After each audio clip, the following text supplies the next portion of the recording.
Depuis hier, la mobilisation contre la vie chère bat son plein. Plusieurs professionnels et familles ont répondu à l'appel de l'association citoyenne contre la vie chère. Près de 2500 personnes selon les organisateurs. Là, on s'est associé au mouvement pour le gasoil qui monte et qui continue de monter là. On ne sait pas jusqu'où ça va aller, mais d'ici peu là, je pense qu'il y a des compagnies qui vont devoir mettre la clé sous le paillasson s'ils continuent comme ça. On n'a aucune aide. Toutes les compagnies qui se sont montées sur le territoire, ils n'ont pas été aidés par le gouvernement. C'est de l'argent propre de leur poche. Ils ont mis pour monter l'entreprise. Et là, je ne comprends pas qu'il y a des sociétés sur mine et tout ça qui bénéficient d'aide du gouvernement et nous, on n'a rien du tout.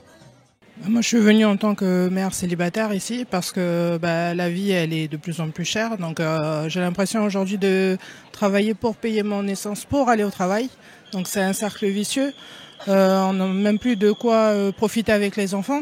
Donc, on est tous les jours en train de lutter, donc ne serait-ce que pour mettre à manger sur la table et puis pour payer nos factures. Donc, c'est pour ça que je suis venue ici aujourd'hui avec ma fille. Bon, elle n'avait pas d'école, donc je lui ai dit comme ça, tu vas voir un peu aussi comment ça se passe.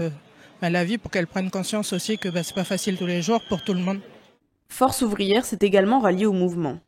On est là par rapport à l'appel de l'association citoyenne contre la vie chère. C'est une des raisons pour laquelle on a rejoint le mouvement, parce qu'on se reconnaît dans ce combat et en même temps, FO avait toujours manifesté les dernières années contre la vie chère. La hausse des produits, le panier de la ménagère, comme on dit, et puis le carburant, l'électricité et bien d'autres encore, la TGC, la CSS, pardon, excusez-moi. Bien que l'association citoyenne ait été reçue par le gouvernement, elle estime que les mesures proposées n'ont pas été assez entendues. Elles ne sont pas suffisantes malheureusement, puisqu'on nous propose 20 francs par exemple sur l'essence, ce qui ferait descendre aujourd'hui de 185 à 160 francs, alors que nous on propose un pacte, c'est-à-dire un prix acceptable pour le citoyen. Et ce prix acceptable pour les citoyens au niveau du carburant, c'est 134 francs de l'essence et 115 francs du diesel. Florent Perrin souhaite aller plus loin. Mais on demande à ce que ce soit les multinationales, et notamment les mines, par le biais d'une taxe sur l'extraction minière et une taxe sur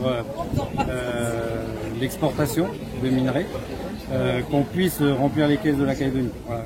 La mobilisation se poursuit jusqu'à cet après-midi. De nouvelles négociations avec le gouvernement sont prévues.